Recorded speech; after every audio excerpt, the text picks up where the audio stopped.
And we are live. Welcome, everyone, to the Criminally Mental Podcast. I will be doing the show by myself because that is definitely what you come to see. What? I thought you were going to take longer in the bathroom. Hi, Kody. Hey, Zach. How's it going? I'm doing good. You want to introduce yourself, and I'll introduce Deadman? Absolutely. My name is Kody, or as you might know me, Schizophrenic Hippie. I'm Zac Galloway, also known as Space Ghost. And here to introduce our show is the friend of our show, the friend of us personally, and the host of the VT Network, Deadman. Welcome to the Criminally Mental Podcast, where we talk about mental health and the criminal justice system, with your two hosts, Kody Green and Zac Galloway, currently both on parole and compassionate release. Now, here's the show.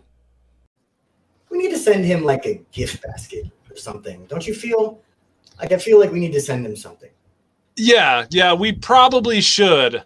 I don't know. What do you think he'd like? I was going to send him nudes of you, but I'm open to other options. Maybe tea, to help with his voice in case he gets sick or something. With the nudes of you. I like it. Something to look at and to drink. Classy. No. Classy. So, hey, you're back. Tell us why you were gone. Yeah, so first of all, thank you for being so understanding, Zach. I do appreciate you understanding that, I needed to take last week off. And as all of you probably know, I took about 10 days off of social media altogether. I was really struggling with some of my symptoms. I had to go through a med change. And so with all of that going on, plus me starting a new job, I just needed some time to get away. I did have a lot of really amazing TikTokers supporting me while I was gone. They kept my page up and going. They got me a little bit closer to 1 million followers. I'm still not quite there yet, but if you would have done my idea, guarantee you'd be sitting pretty at 1 million right now. I know. But what was your idea? OnlyFans. Oh no, my idea was me taking over your account. Oh, that's right. Yeah. See, I wasn't sure my followers were quite ready for that yet. I specifically said I would tone the me down. That's true. Yeah. The only reason I didn't, and it's not because, you're short or loud. Didn't think that, but thanks for that. Yep, no problem. The only reason I didn't is because I did want to be able to, share some of the other creators on my page. There's so many creators that I love to see on TikTok, and I wanted to be able to basically have them seen on my page. And so I think it was a cool crossover, and people seem to enjoy it a little bit. So it was definitely done well. And I think something you should really take away from this is how your fans really do care about you, dog. I mean, I had people in my DMs, in my comments, still in my comments and DMs every day, just like, hey, how's Kody? And it's hard for me to let them know that I don't care.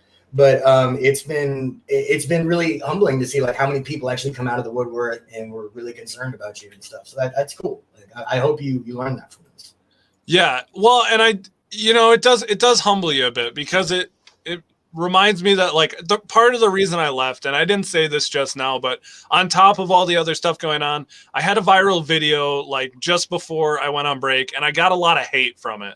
And so it's really nice to see that, for every one hate comment, I have thousands of people out there supporting me. At this point, hundreds of thousands of people out there supporting me.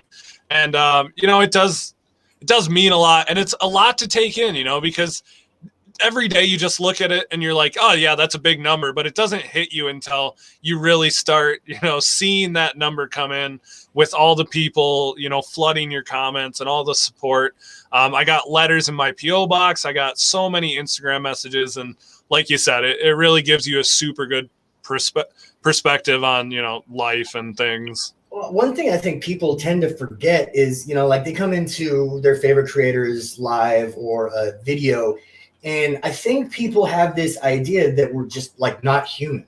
Yeah. That they can say whatever and they can. It's not like it's not allowing to, but if you're a larger creator and you get, upwards of, 200 to 500 comments on a video, you're going to look forward to like 75 of those going to be some variation of telling you to kill yourself. Yeah. And that can definitely wear on you. And, I think that's why it's important to have support groups like this, and, be able to reach out and talk and shit like that.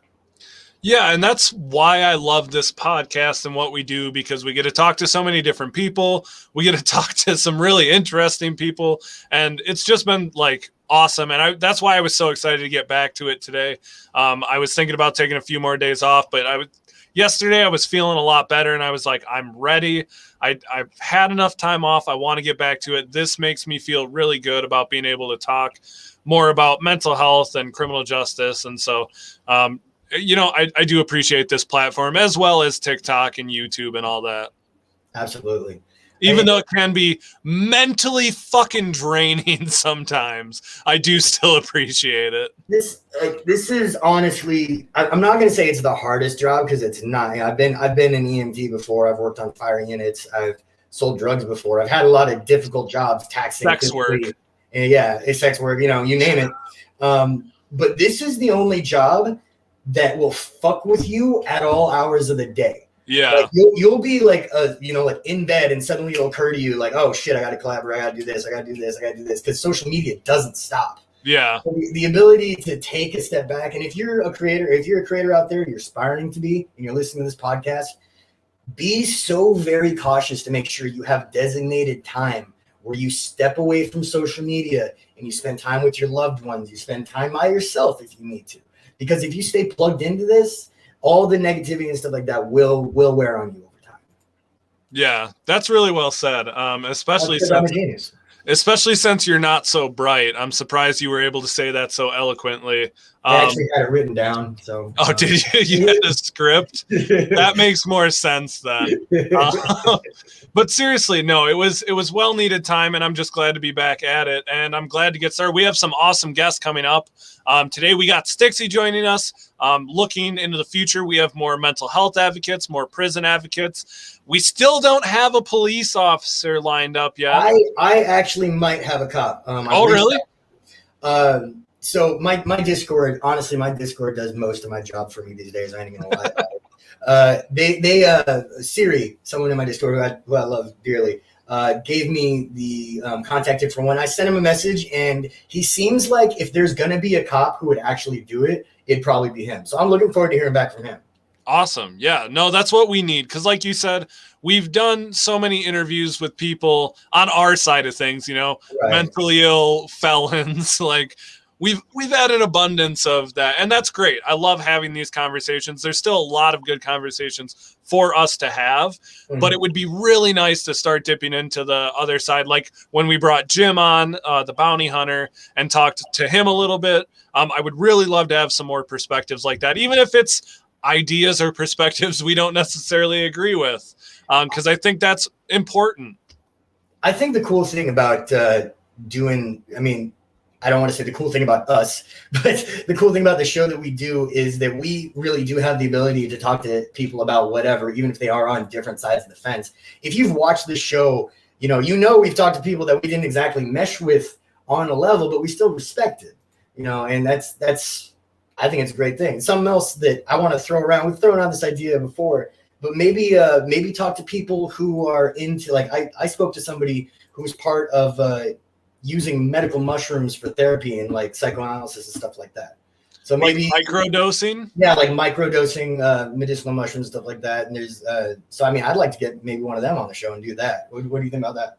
I would love that. And if we're going to go like that route too, there's a TikToker that I've been working with previously. Her name is Cannabinoidology, and she talks specifically about THC and CBD and how, like, and she doesn't glorify it. She's very good about bringing facts. And so I was going to work with her on a collaboration about THC and CBD when it comes to, schizophrenia. So that's something we could consider. We have so many cool routes we could take this show, and that's what I love.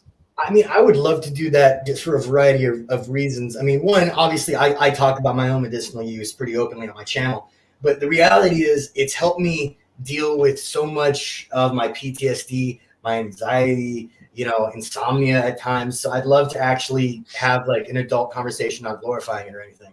Yeah, absolutely. So I think this would be a really good time to bring in our special guest for the day. So if you guys don't know who Stixie is, what is wrong with you? Stixie is awesome. Have you not been on the internet? Yeah. Stixie is going to be joining us today, and we're going to have some awesome conversations. So without further ado, Stixie 617. How's it going, man? Hey, how we doing? What is up, Chadwick? Not too much. Just another day in paradise. I feel like that's what all white guys say. It's just another day in paradise. You know, it's either that or living the dream. I mean, like that's like the typical white guy. Whenever you hear it, though, you know what I mean? Oh yeah. When a white guy says "living the dream," that means I'm dead inside. I'm dead inside, and I definitely work retail. That's what that statement says. Yeah, for sure. Stixie, thank you so much for joining us. I do want to say, I know I had you on my 6-hour live stream before when we announced this podcast. And so you've had to put up with me, and you probably know a little bit about Zac too, unfortunately. So we appreciate you coming and joining us. No worries. No worries. It's my burden. I'm kidding. No, I'm kidding. I'm sorry. I was going with a joke. My bad. So that hurt. I'm damaged by that. Hold on. I got this ready for it.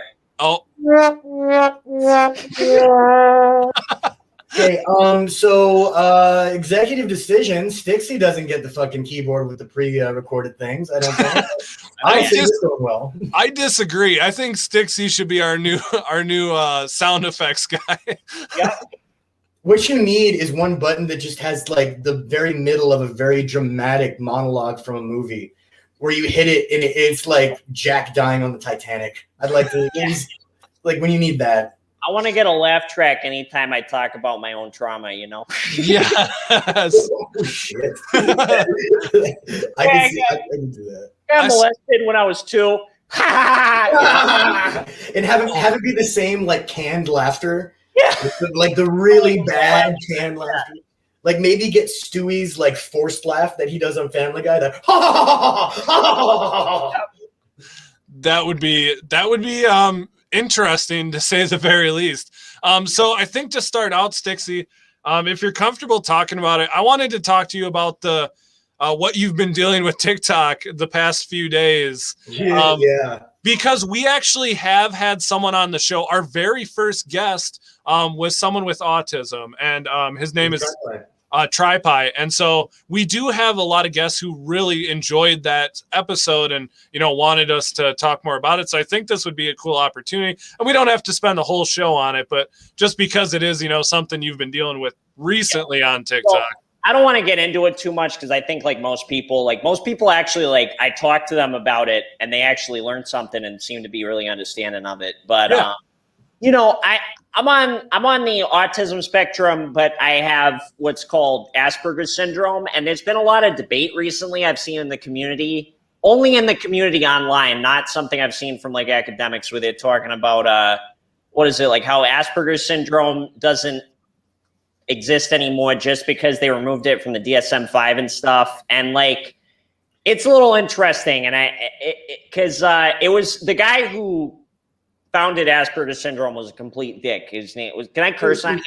Yeah. You can curse as much as you want. He was a fucker. He was a Nazi, and And let's clarify. We don't mean he was a Nazi like he wears a "Make America Great Again" hat and makes off-color comments at dinner. No, he was actually a Nazi. Yeah, worked with eugenics and stuff like that. But the meaning changed over time. But a lot of people think it means the same thing as it did in the 1930s, which it didn't. And there's a lot of I want to talk a little about the DSM-5, y'all, because could you explain what that is for some of our listeners? Because I don't think everyone knows off the bat. You got it. It's the diagnostics manual that a lot of psychologists will use to diagnose patients with different conditions, and it's kind of mostly used for insurance purposes and isn't necessarily the most accurate description of people's mental illness. Because you can get diagnosed with caffeine intoxication from the DSM-5. So I guess, look at you. You have caffeine intoxication because you're Coke. I'm a patient. Recently, they did a lot of melding different mental illnesses together. And hasn't always gone over the best because, some people need like personalized treatment for their own mental illness and stuff. But I see like a lot of misinformation going around that like obviously comes from like some of those like Instagram infographics, like, Yeah. and it's weird because like I use the term, and I don't think I've ever used the term to like describe my condition, Asperger's syndrome. But it's like a very specific form of autism. And for some people, they thought it meant high functioning, which I think is like a stupid, outdated term. But it doesn't mean that, because we would be considered more like low functioning than what like a lot of doctors would have diagnosed someone who's high functioning autistic with, in terms of like our crippling social skills. Like I was saying in my video, like it's hardly like an invisible illness, because you could pretty much read that I had like no social skills or whatever when I was a kid. You know what I mean? I think one thing that kind of confuses people, I mean, it confuses me to some degree, is the definition of what Asperger's is. Because I mean, I know for me, there was a lot of people in my life that I just thought were assholes.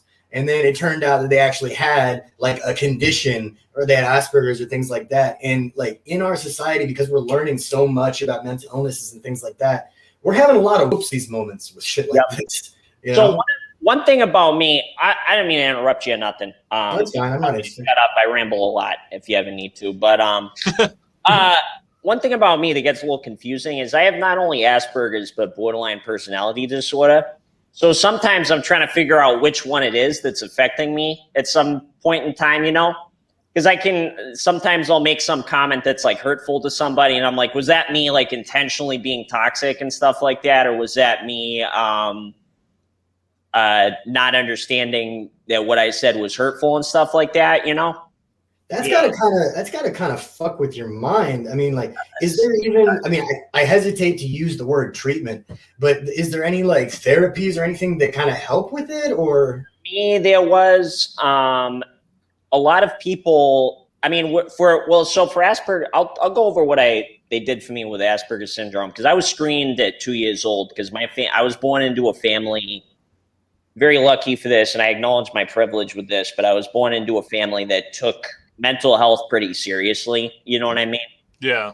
And so they weren't like ever trying to deny that I had any issues and stuff like that. And a lot of like the treatment for that was like learning to, and people think this is like a little bit controversial when I bring it up, but learning to mask some of those like social issues I had. But it's not just because like they were disturbing to other people, like they affected me the most, like not being able to communicate to people. I mean, I had like I was being abused when I was like 2 years old, and I couldn't like tell anyone because I didn't understand. By the time I told people, it had been going on for like far too long. It went on for far too long to begin with, but you know what I mean? Like it took me like so long to like get people to understand what I was saying, because there was a big barrier there for me. So I had to learn to like kind of filter out some of the stuff I say and work on like, not talking about my own special interests all the time with people, and give them a chance to listen to other people and stuff, have a little more empathy, and that helped. And then in terms of like my BPD stuff, man, I have kind of a weird story for it, because I went undiagnosed for a very long time, but I'm not going to get into why, but I'm very familiar with the field of psychology. So I understood a lot of things about psychology and psychotherapy before actually going to therapy. right.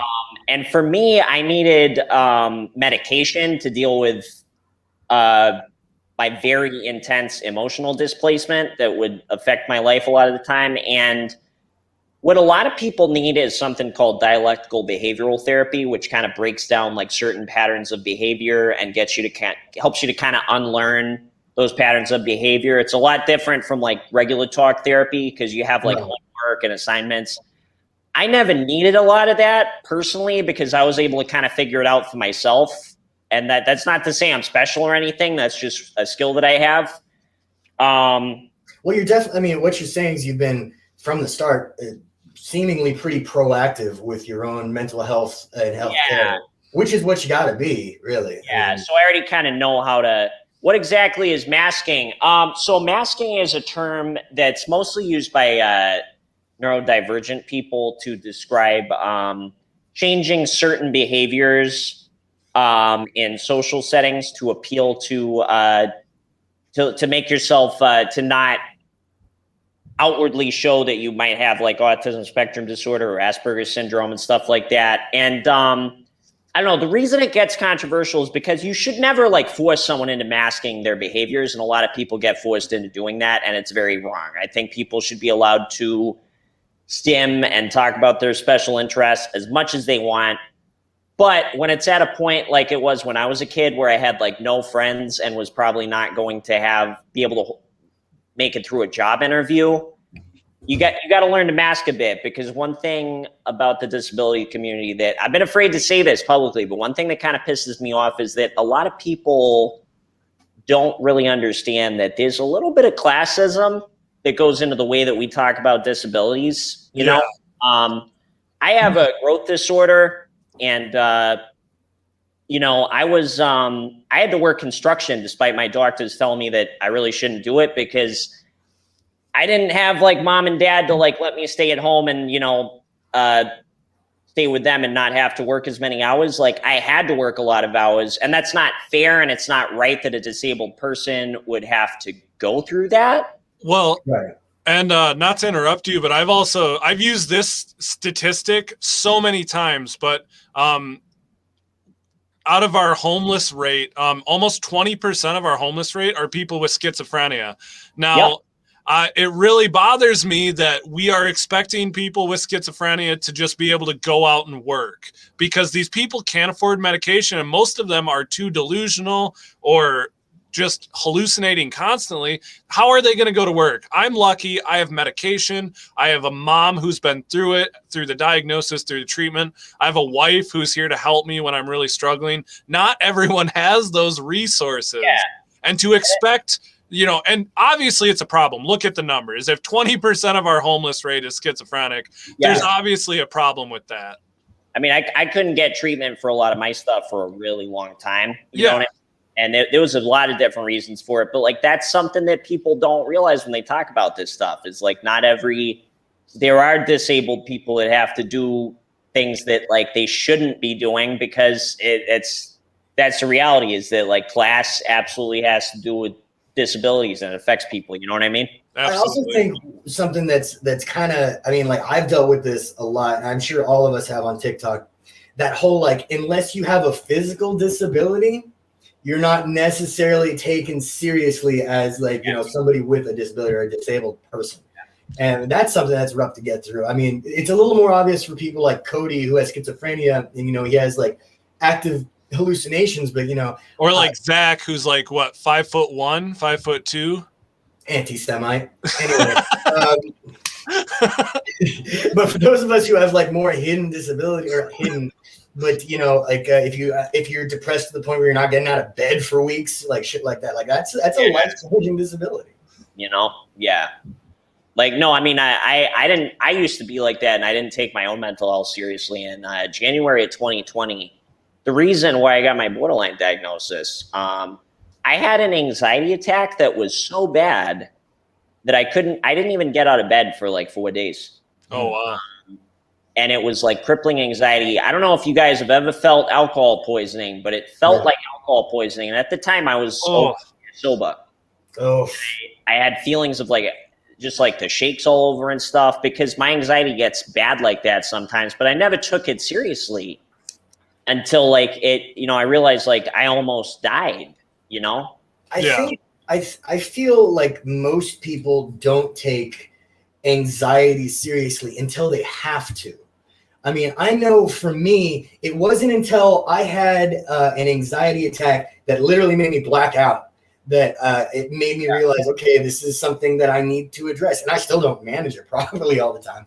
But no, I used to enter like fugue states where I wouldn't remember anything that happened. And apparently I had like an Irish accent or something, but I thought, I haven't had that in like 5 years. So we're good. We're golden. That's a standard. I haven't blacked out and become someone different. So I'm pretty much good. Yeah, I'm okay. You know? Yeah. Are you sure you're not blacked out right now? Because you have some sort of accent that I can't quite pinpoint. He's from Boston. Yeah, I know. Zac does a pretty good Boston accent. Have you heard Zac's Boston accent? Do I wanna? You probably don't. Hey, Wicked Marty, I've been here for 40 years. No, that is good. That is good. I thought it was because usually when people say, yeah, this guy does a great one, and then it's always like, did you pack the cat? Yeah. Like, just that obnoxious, like you sound like Mark Wahlberg sort of thing going on. Yeah. I'm not even going into Mark Wahlberg. The best, I had a friend from Boston that I was in Paris with, and we were like 17. I will never forget this kid had no grasp of French. Okay. Like no grasp. And we're walking down the streets of Paris, and some guy bumped into him. And, you know, the guy turns like, oh, pardon. And this kid from South Boston was like, what the fuck did you just say to me, kid? Come back here and say that to me, you French queer. You know, he's just like in the middle of Paris. We're like, no, he said, I'm sorry, bro. Calm down. Oh, my goodness. So, yeah. What else was I going to ask Stixie? Oh, my gosh. I feel like Zac this week. With all my time off. Handsome and well-informed? No, I feel unprepared and well, that's valid. I'll take it from here. So you have one eye, correct? Yep. I think, if I'm not mistaken, like because like I didn't really know too much about you until what was it, like PewDiePie had like a clip of you on a show or something taking your eye out. Knowing about me for that long? No way. Yeah. Hey, that was a long time ago. Yeah. Bro, I do my fucking homework, dog. Like, I'm actually the most prepared person possibly in the world. Well. What's that journalist, Walter Cronkite or whatever his name is? He's older than my parents, you know. My parents would be like, "Yeah, sorry, you were saying something. My bad." It's all good. So you video like where you popped your eye out, right? And then you put it in your mouth. If I remember that correctly, you like ate it or something. Yeah, that was one of them. I must have been on another one because I did one where that must have been a new one. That's cool. Mm. So, like, what happened with your eye? Like, why do you only have one eye? Because I only have one eye as well, so I'd like to compare stories. Yep. So I lost it when I was born. I had a condition called persistent hypoplastic primary vitreous, and I don't know what the fuck it means. I'm not an eyecologist or whatever, but it led to like cataracts, and the retina kept detaching and stuff. And to be honest, like if it wasn't the 90s, I probably would have been able to have an eye. Right. Worked and stuff, but they didn't really know as much as they do now in order to save it and stuff. So they were when I was 4, and I don't know, man. Here's the thing, right? Like this is something I didn't pay attention to because I was young when it happened. But like, it's really not that hard dealing with it when you lose it at such a young age. You know, like I didn't deal with like adapting to anything because I could barely see out of it anyways. I was just like, cool, it doesn't hurt my body anymore. But like, what I had to go through later on when I was like 19 years old was that I lost a part of my body. You know what I mean? At a young age. And my mother was telling me, like, I didn't even know about this. I found out about this like a month ago. I used to like draw pictures of faces around the house and stuff, and then just like scribble in the eyeside of the paper till there was a hole in it, you know? You realize that's like the beginning of every horror story. Right? Like that's every horror movie. Yep. The first the Babadook or whatever. Right. But what is it? Yeah, and it's like I didn't realize it, but I was going in therapy, and I was like, yeah, you know, I just feel like I'd get like attached to inanimate objects. You know what I mean? Like whenever I'd get a toy as a kid, I'd always like cry and picture it like dying and feel like it was like not, It was because I lost part of my body when I was younger. You know, that's a huge thing to have to ask a child to wrap their mind around. Yeah, and I didn't realize it at the time. You know, I didn't think about it at the time. That makes sense. I think one of the rough things about having any sort of trauma, but especially that kind of trauma happen to you as a kid, is you'll probably assume that you're going to be fine until your late teens, and you notice that you're not so fine. Yeah. No, honestly, yeah, that was like I don't know. I had a weird childhood, I guess you could say. I wanted to kill myself when I was 11, and I look back on it.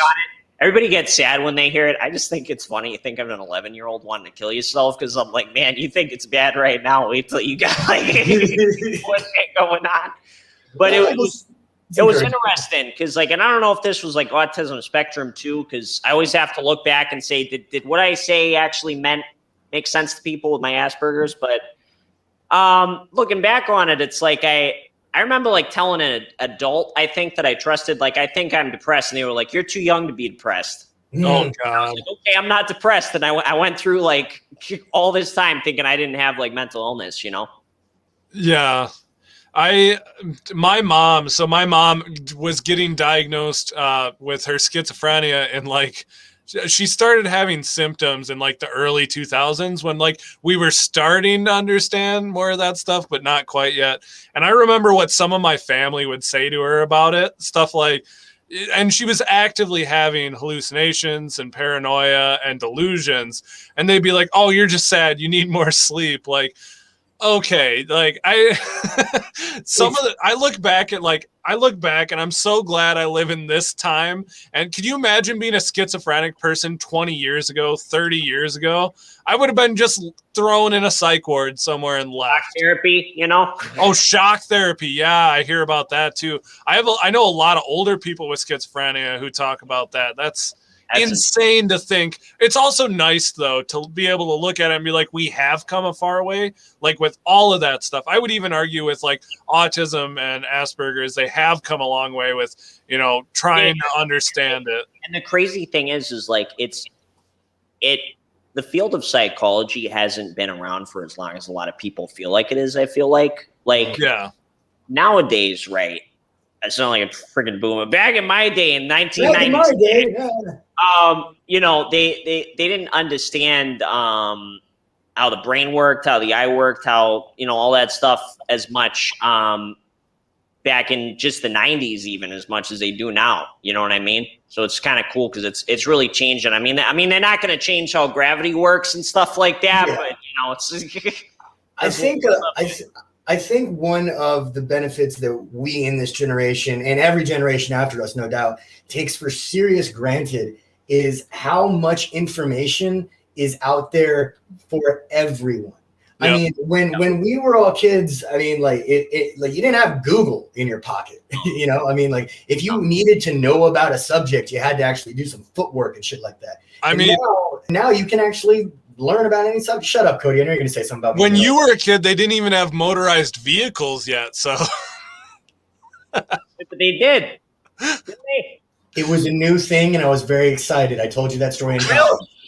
No, Stixie, in case you don't know the ongoing joke, I submitted Zac's famous birthday for him, you know, on famousbirthdays.com. And I submitted it for him and said that he was 63 instead of 33. By the way, funny thing about famous birthdays. When I first discovered Stixie, I had about 50,000 followers, and the way I discovered him is from Famous Birthdays. Me and Stixie. Yeah, we have the same birthday. The same birthday, October 22nd. You know what it says on there is I did a video to Chance the Rapper's Slide Around, and I've never done a video to Chance the Rapper's Slide Around, and I've never heard the song. I don't know who writes like the Famous Birthdays like information, but it's a little weird. Like it really is. During like in my Famous Birthdays profile, the personal information, it just says like Zachary posted the picture with his grandmother on his Instagram. I was like, okay, thanks, dog. Like that's weird. Mine was super weird because they went in depth. They're like, Kody's mom, Tara, has schizophrenia. I saw you wrote yours. When I read yours, I'm like, this bitch wrote his. Like, no, I did, but it was so funny because if you read all the way through it, my half sister, they spelled her fucking name wrong. So I was like, where did they get this? And like, I don't know who does Famous Birthdays, but I just find it funny. But yeah, that's originally how I found out about Stixie. So that was just something funny. I rediscovered Stixie's on TikTok because you did a video. It was very random. It was a long time ago where you were in like a wife beater and you had the hat that I always wear on. And I got tagged in your video like 50 times. And it just made me realize that people on TikTok like see a white guy with tattoos and wearing that hat, and they're like, "Oh, obviously they know each other." And Owen Gray, they say I got a bigger dick than Owen Gray, and that's nice. But or who's the other guy, the Curtis Connor? And I'm like, I don't know who any of these guys are. You know? Yeah. When you have to Google them, it's rough. I mean, I got this stick and poke with a knife on it. That's the old gang I was in. And then I got like this was done by Black White Johnny's cellmate. I wouldn't call myself like, like they're a little bit of a higher echelon of men than me, I've seen some good stick and pokes in my day, though. I've seen some very nice stick and pokes. Not all of them. Certainly not most of them, but some. No, some of them come out good if they know what they're doing. You know what I mean? For sure. When it comes to stick and pokes, you definitely want that guy that's done at least 10 years in prison. Like, I feel like that's the cutoff. If you've done a dime, you can probably do a stick and poke. Yeah. No, it's or hear me out. Just go to a tattoo parlor and get. What a fucking nerd, dog! Like, why do you even like this? Stick and pokes actually hurt a lot less than real tattoos because real tattoos they do it real quick on you. Yeah. Like once you get used to it, it's just little pokes, Yeah, just a little burn. I got this one right. This one I got like fully colored in, and they just keep stabbing you with black ink, stabbing you over and over. Yeah, I'll pass on that one. Yeah, So- that sounds not great. So here's a question that we kind of ask most people.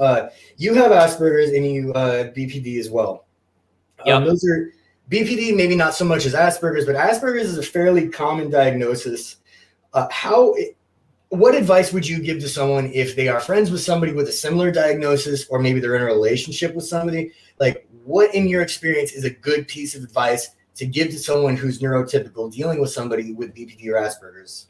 All right, so there's two different ones, right? I'll go into Asperger's first, but Asperger's and autism syndrome in general, because this can also be a big part of autism. But the biggest thing I deal with at this point in my life is like, sometimes I will say things that I really don't mean to be hurtful or I don't think will be hurtful, and I will not mean them in a hurtful way, but they will come out and they will be hurtful. And I will not know if I hurt your feelings.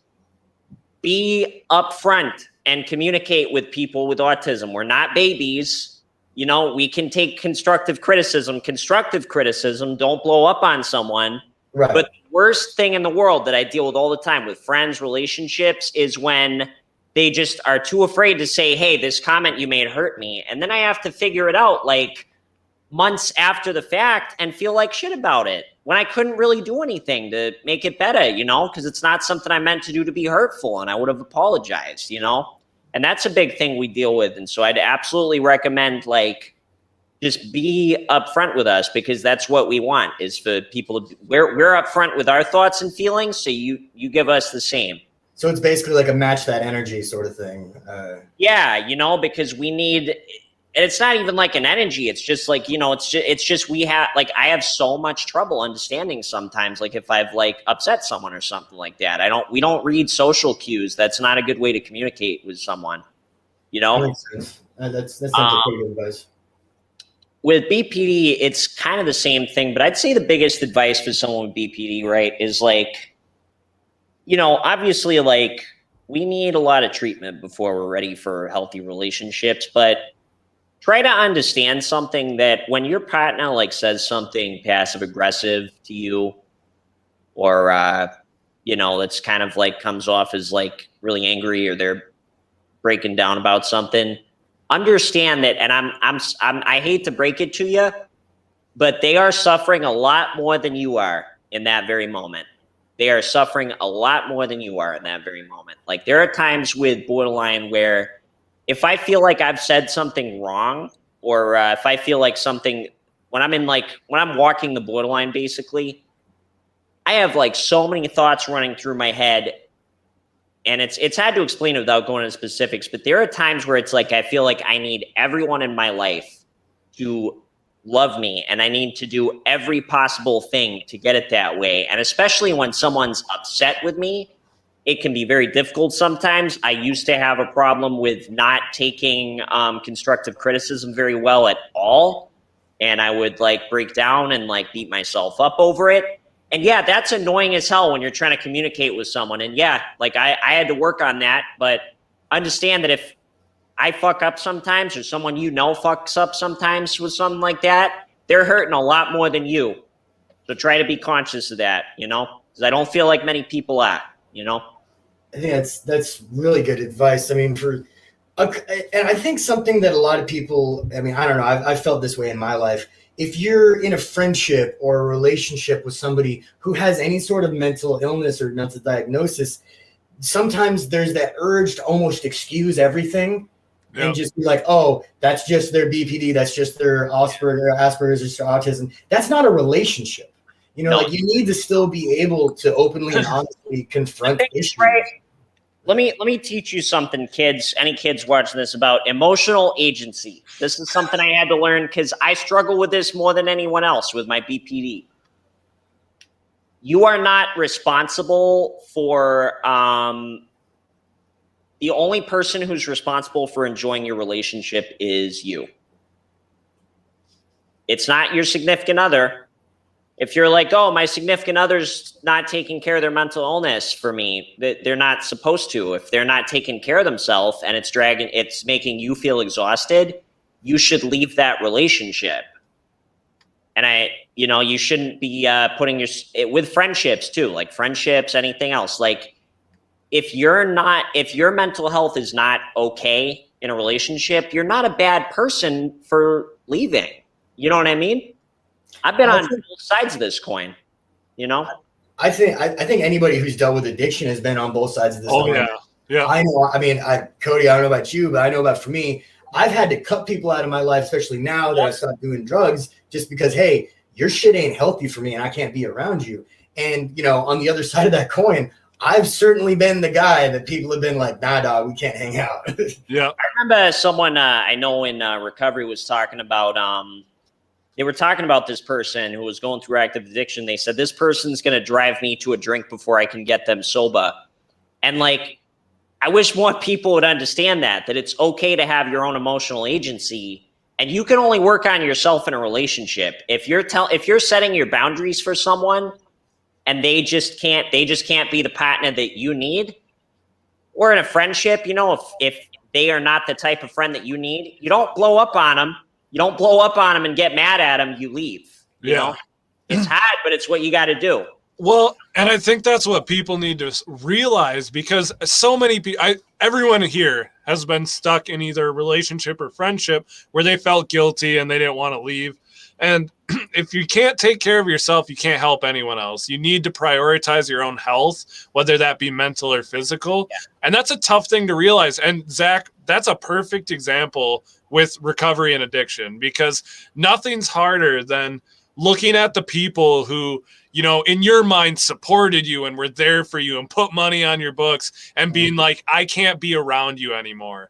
Like, that's a tough, because in your mind, they're your best friends, even though looking back, you're like, okay, I've needed to make those separations. But in the moment, sometimes those are the only people you have. Lucky for me, I had my wife and mom and friends and family, but not everyone has that. Some people, that's all they got, are the people in the trap house they're in, or the people on the block that they live on. And like, you got to get out of it, no matter what, get away from it. And the weirdest thing about it is, especially if people, and it's more of an addiction thing, if you're in active addiction, you've been in active addiction, you know, you have this ability to be so selfish. Yeah. Like, it doesn't matter if that was their last $20. I needed that for my fix. But at the same time, these are the same people that will really struggle with, I can't cut that person out of my life because they've been here so long, because I care about them. So it's like you almost need to mitigate that selfish energy into self-preservation sometimes. Because it's really okay to take care of just yourself. Absolutely. There's a thing that I learned in recovery that you might be familiar with, Zac. It's called transactional relationships. And that doesn't just have to do with money.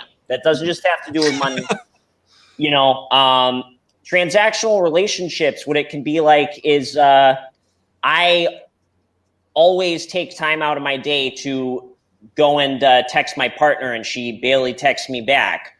Why am I doing this?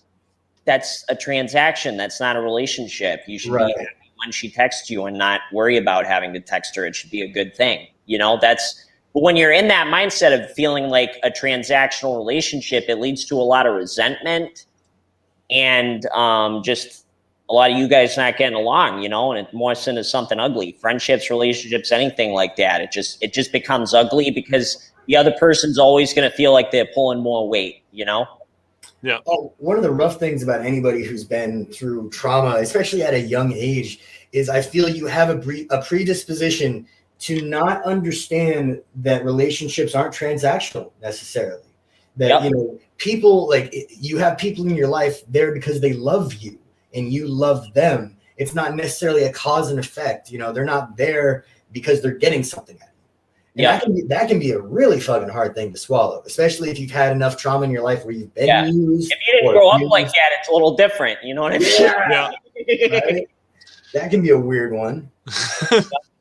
I always think about the fact that there are people who grew up without any issues like that. That blows my mind, is that there are people in this world who were able to grow up with a good childhood, no addiction issues, no mental health issues. Like, those people exist somewhere in the world. And it, like, to me and the company I keep around me, that blows my mind. Because I grew up with a schizophrenic mother who, even before she showed symptoms, had other issues, and oh man, it's so weird to think that there are people out there in this world who are just living life without having to experience. And obviously you never want anyone to have to experience those things. But I will tell you one thing about those people though. All of their podcasts suck. Every single one of them suck. Everyone. Hey, I just got this, brand new avocado flavored ice cream from this. So one thing that I feel like a lot of people don't realize, right? And I want to put this out there because a lot of people don't realize this. Look, if you don't think you have mental illness or anything like that, you still need therapy, motherfucker. I see how y'all talk to people in your relationships. I'm a better communicator. Yeah. You still need therapy. Therapy's good for everybody. I'm still in therapy, and I don't. And look at me. I got a smile on my face. I don't have problems all the time. You know what I mean? Yeah. But I'm still in therapy because you need it. Because you don't know yourself that well. I'm just telling you, you really don't know yourself that well till you got into therapy and stuff like that. I would argue that most people could at least see a counselor or therapist. Everyone's got issues. Benefit from therapy. Everyone can benefit from it. Yeah. Yeah, therapy doesn't hurt anybody. I mean, it may at the moment because you're working through something, but nobody's ever walked away from therapy like, man, I am so much less of a whole person after that. Yeah. But with some of the best advice I ever got was from my prison psychologist. And that was the first time I really confronted some of my mental illnesses face to face, is because I was in a session with him, I was chained up, and he asked how I felt about my mental health. And I can remember telling him, like, oh, I think I've got some stuff to work on, but it's not like I'm crazy or anything. And he said, all of us are crazy. Some of us are just better medicated. And I took that to heart. And I've really kind of lived by that we all have some shit that we probably could benefit from some therapy from. Yep. It teaches you a lot of things, man. It teaches you a lot of things. Like, I'm at a point where I worked in construction a lot of my life, right? Mm-hmm. And I've been in some other environments too, where I'm with a lot of guys who got a criminal history, and I can't really go into it and stuff for some personal reasons. But I've been in a lot of environments where I'm dealing with like a lot of old guys that like to yell at you and stuff like that. Yeah. And you know what a lot of the younger guys do, like me back then, they blow up on them and like lose their job or get fucked up even worse, which I'm not going to mention where that happens, but and the thing is, I know how to like communicate with people properly. And that's because of therapy. You don't learn that. You can't really learn that all the time out in the real world. You need therapy for that. You know what I mean? If I had to describe the life benefits that like good therapy really does for people, is all those complaints you have about how high school doesn't equip you with any of the fucking tools that you need for life? Yeah. Like, that's what you go to therapy for. like if you're having that moment, like, nobody told me I need to tell my wife that I love her. Like, therapy helps with that, Yeah. Like there's all kinds of stuff it helps with, Well, and that's a really good conversation to have, because like, especially on my page, I know Stixie, I know you do some mental health stuff once in a while. I get a lot of anti-therapy, anti-medication comments. And to those people, I usually just assume they haven't tried it. I get so much anti-medication, and I'm very pro-medication. And people get sick of hearing me talk about it, but I wouldn't be sitting here right now if it wasn't for antipsychotics and antidepressants. There's a good chance I would be in a psych ward or a psychiatric facility right now. And so to always have conversations about medication and good therapy and treatment, I think is super important. Even that it can get, I know a lot of people get sick of hearing it because they either A, don't want to try it, B, don't think they need it, or C, just know they need it and are, oblivious to the fact that they do. It gets so sickening and disheartening to see people not want to give it a shot. Well, the problem that we face, especially in our society nowadays, is one, so much misinformation about medication and what it does. How often do you see a story on the news where it's like, and it turns out the killer was on this medication. Drug. Yeah. And it had nothing to do with it. It had nothing to do with it. And secondly, I know for me, before I really knew more about mental health and before I started doing this job, obviously, there was two different classes of people. Like someone in therapy would never bother me. But for some reason, if I found out somebody had medication from being in therapy, suddenly it was like, oh, so you're on that level. And admittedly, that's a terrible thing to think. But that was my impression before I really got educated on the subject. Yeah. I think a lot of people feel that way. I literally went, so Zach, you've probably heard me say this a bunch of times, between the ages 19 and 21, I was having active schizophrenic episodes and hallucinations, delusions. I refused to get medication because even while I was delusional, some of my first thoughts were, well, I don't want to be a crazy person on antipsychotics. And here I am being a crazy person without antipsychotics. Right. So it's like, but I saw my mom, she takes 10 15 medications a day, and I was like, oh, I don't want to be that guy, I don't want to be the 20-year-old on pills. Right. And then I was, and I loved it because I could function again. No, can I say something controversial? Ooh, absolutely. Yes, we love controversy on that. Absolutely. And I understand you had a guest on this who was into this stuff. If you ask me, Stixie, what do you think of microdosing as a means to cure mental health? I want to punch you in your fucking face. Because I have not found a lot of scientific evidence that microdosing works. I've heard only evidence that it can be very unhealthy for people with a lot of different mental health issues, especially if you're like me and you have a history of schizophrenia in your family. Yeah. We were talking about this earlier, actually. Marijuana, believe it or not, is a psychoactive drug. And it doesn't affect everyone in the same way, but I have had family members that have had schizophrenic episodes from smoking weed, Do not tell me to fucking microdose. Do not tell me that. That is a great point. There's so much bad advice I see on social media. You know what, though? Influences, I love that because Stixie, here's the thing, and I didn't even tell Zach this. I agree with you, Stixie, and we want to have someone on the show who specifically talks about microdosing and stuff. I want to learn more about it because I honestly don't know a lot, but I'm with you. I've only heard bad things about it, but I do know they're actively working on more research. And the same thing goes, you just mentioned marijuana and schizophrenia. I'm working with a marijuana creator to talk and learn more about that because there are a lot of studies about it, but all of them have mixed reviews. Because of the time they were done, Exactly. So I would love to learn more about that. And the thing about stuff like that is legalization of mushrooms or marijuana would make it so much easier to do studies on it. And the thing is, like you said, it affects everyone differently. And maybe there could be potential in some of those because you need a license to drive a car. Yeah. You need certain qualifications to be able to take hallucinogenics. Yep. Well, you can take it, but it might not affect your health. Yeah. Yep. You can drink, but not if it's hurting you. I'm interested in having this discussion with somebody for a couple of reasons. One, I obviously enjoy them.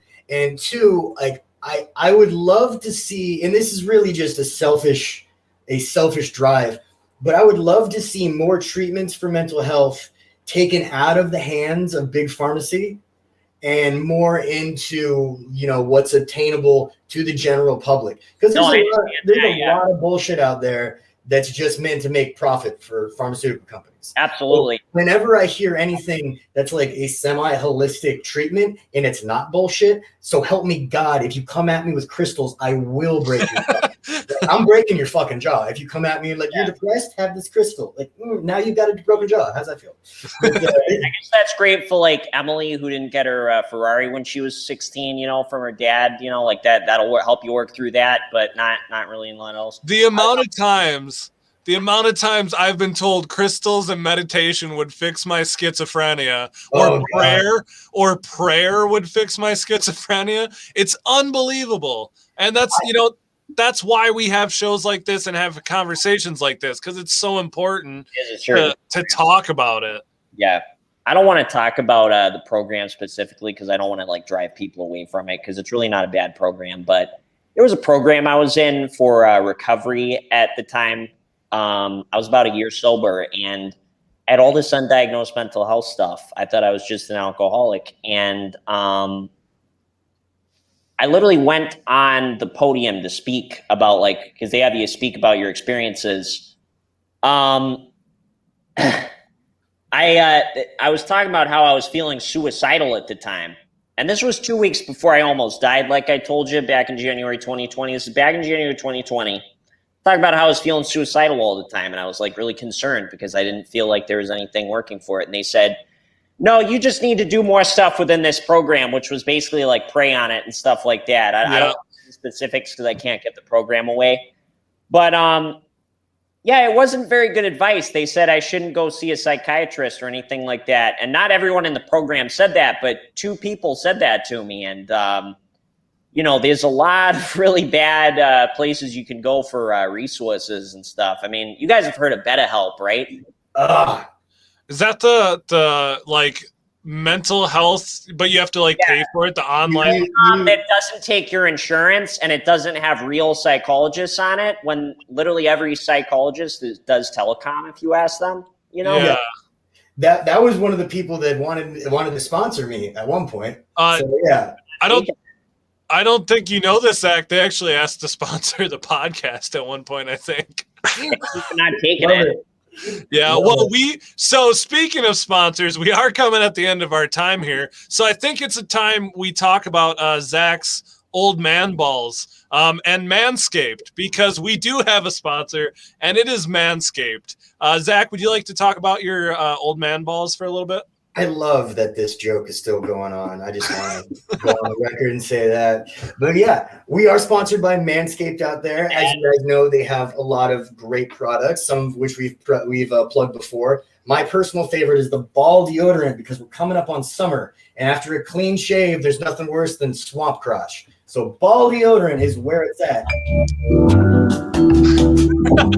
You just did that. Playing your ad music, don't mind me. Good. So come on down today and get your ball deodorant, boys and girls. Well, mostly boys, but some of the girls too, Stay away from those. Cha-cha. There you go. And when it comes to the lawnmower 3.0, that's the razor we both got. I love that razor. It is really great. You can use it in the shower. It has a light. And I know every time we do this, we need to explain. We understand we sound like pushy salespeople. But keep in mind, we did wait for a sponsor we really liked and for a product we really like. So if you guys want 20% off with free shipping, be sure to use the code. Zach, what is that code? I can't read it. It's Gallowop, you fuck. Okay, sorry. Use the code Gallowop at manscaped.com for 20% off and free shipping. Stixie, I want to thank you so much for joining us today. I know this show can be a little bit of a wild ride, but I appreciate you sticking it out. We're a bit much here, yeah. But seriously, man, thank you so much for coming on and being so open with us, and we would love to have you back sometime. Yeah, no worries. Anytime, you let me know. And special thanks to everyone in the live today, everyone who shows up for these. We really appreciate it. Reminder, if you want to be on the show, or if you have someone that you think would be a good idea for our show, we are still accepting auditions. So make a video on TikTok, tag me, Kody, or our shared account for the podcast, and we'll review it and maybe get you on the show. All right. And that is all we have for the night. Stay woke, sheeple. Damn it, that's my line.